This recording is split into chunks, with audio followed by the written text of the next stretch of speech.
Salut les héroïnes! Alors, en général, si tu es une femme HPI, tu discutes plutôt le statu quo, tu vas aller chercher la poussière sous le tapis, et Dieu sait si on a des tapis en entreprise, tu vas aller challenger la norme en vigueur, bref, tu vas solutionner plein de choses de manière hors norme pour pouvoir faire avancer les choses, et tu le fais évidemment pour le bien de ton entreprise. Et là, souvent, alors que tu entrevois la puissance de la solution géniale que tu viens de trouver, tu reçois en retour cette phrase cinglante qui tombe comme un couperet. Mais quelle idée! En fait, ça fonctionne hyper bien comme ça, et puis de toute façon, on a toujours fait comme ça, et c'est pas aujourd'hui que ça va changer. Pardon? On a toujours fait comme ça? Et là, je pense que tu sais ce que je veux dire, tu sens que ça monte, que ça bouillonne à l'intérieur, parce que cette phrase, elle vient te hérisser les poils. Et on va voir justement pourquoi aujourd'hui ça vient générer ça chez toi et comment y faire face.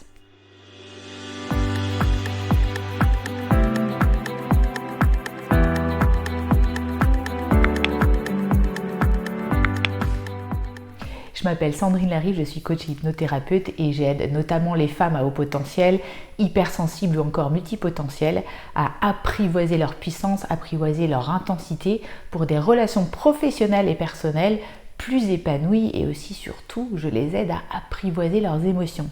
Et si tu veux commencer un parcours avec moi, je t'incite à m'appeler en remplissant d'abord le questionnaire qui se situe sous la vidéo, et n'hésite pas à t'abonner à la chaîne, tu vas y trouver plein de pépites sur les sujets que je viens de mentionner.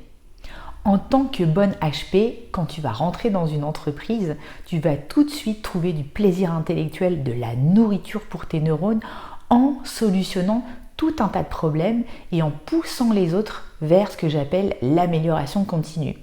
En fait, tu ne vas pas t'arrêter à ce qu'on appelle ces fameux silos et aux enjeux de politique interne qui passent souvent pour toi au second plan.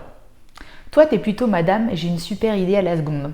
Tiens, si on changeait de process. Tiens, si on changeait la décoration du bureau. Tiens, et si en fait on changeait notre routine et notre méthode de travail? Et pourquoi on n'organiserait pas un déjeuner d'équipe hebdomadaire? Tiens, si on triait les déchets.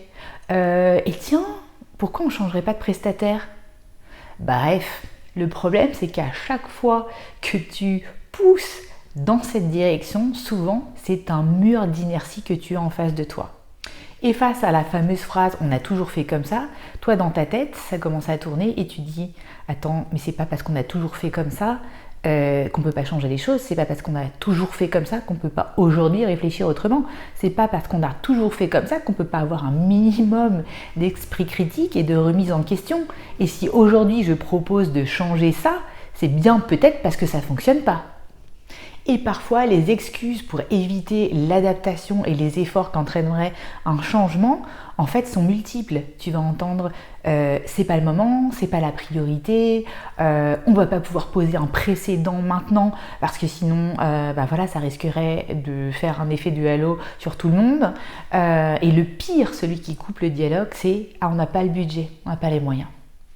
Et oui, aujourd'hui, beaucoup d'entreprises prônent le changement, mais en fait, si minime soit-il, beaucoup de personnes peuvent avoir des réactions différentes de méfiance, d'opposition, de résistance, des excuses qui leur sont propres parce qu'ils ont peur.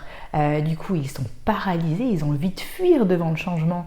Et au début, ça peut paraître assez normal. La question, c'est quand ça perdure. Et puis j'ai rapidement vu aussi dans ma carrière qu'il y avait des cultures qui étaient plus propices à l'innovation et au changement que d'autres.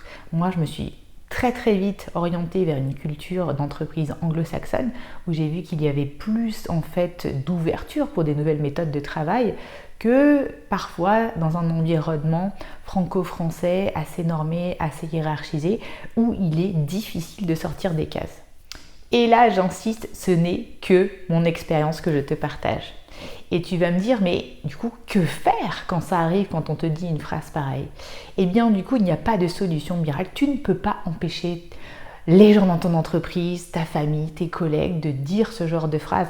Par contre, ce que tu peux faire, toi, c'est ne plus subir cette phrase, anticiper le changement et surtout rassurer les gens qui n'ont jamais fait comme ça. Alors premièrement, je t'invite à réfléchir au bon timing et au contexte propice pour faire tes propositions. En général, il y a des moments et des contextes plus favorables que d'autres pour faire passer un changement. Donc, si tu as une bonne idée et que tu penses que ce n'est pas le bon timing, ne lâche rien. Ne mets pas cette idée au placard. Garde ton dynamisme, garde ta motivation.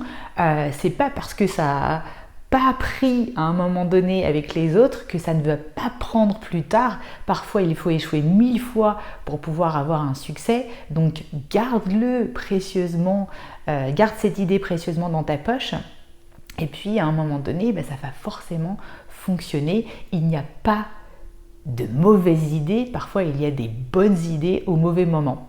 Et puis n'oublie pas que dans le futur, on ne va pas trouver de solution en regardant un passé qui est maintenant révolu. On va avoir besoin de gens comme toi qui savent capter les signaux faibles, qui savent trouver de nouveaux éléments pour trouver de nouvelles solutions. Deuxièmement, je te propose de revoir aussi un petit peu ton argumentation.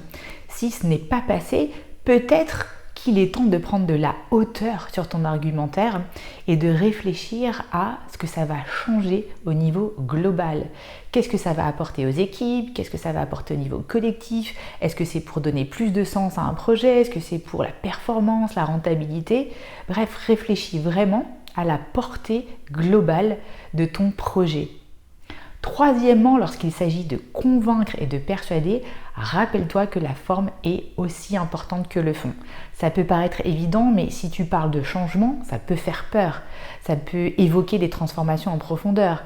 Alors que si tu parles en termes de vocabulaire de nouvelles idées, d'innovation, eh bien ça peut alléger un petit peu les choses. Quatrièmement, c'est aussi intéressant de voir comment tu peux miser sur l'adhésion du collectif. En fait, si tu remportes cette victoire du collectif, que tu arrives à sensibiliser, à convaincre tes collègues, eh bien tu vas les fédérer autour d'un projet commun. Par exemple, moi, lorsque je vais voir une entreprise et que j'essaye de les sensibiliser sur le sujet de la neurodiversité, eh bien j'essaye de convaincre les RH, peut-être des gens qui s'occupent de la qualité de vie au travail. Bref, j'essaye de fédérer tout un tas de départements autour d'un projet commun, la défense de la diversité.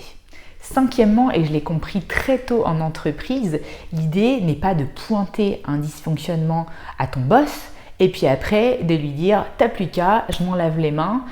L'idée, c'est de lui faire comprendre que ça ne va pas être une charge additionnelle pour lui, mais plutôt un bénéfice.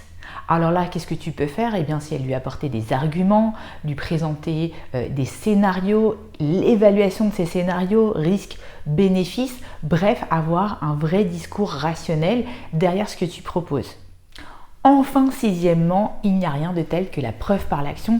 Je te propose de démontrer par un test grandeur nature les effets positifs du changement que tu proposes.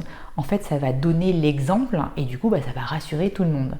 Et si au final, tout ça ne passe toujours pas, je te propose aussi d'aller un cran plus loin et de te poser la question, est-ce qu'il n'y a pas quelque chose de plus profond en moi qui fait que j'ai besoin peut-être de partir de l'environnement où je suis pour vivre ces transformations? C'est ce qui m'est arrivé. Je suis passée du salariat à l'entrepreneuriat parce que je voyais bien qu'il y avait quelque chose de plus grand, de plus fort en moi qui fait que je savais que je ne pourrais pas implémenter tous les changements que je voulais faire dans l'environnement où j'étais à l'époque.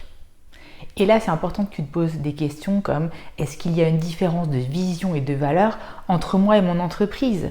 Est-ce que c'est vraiment juste une histoire de process? Ça, c'est vraiment une question entre toi et toi. Si cette vidéo t'a plu, n'hésite pas à me laisser un petit pouce et surtout, partage-moi tes expériences par rapport à cette phrase. On a toujours fait comme ça. J'ai hâte de te lire. À bientôt les héroïnes. Ciao!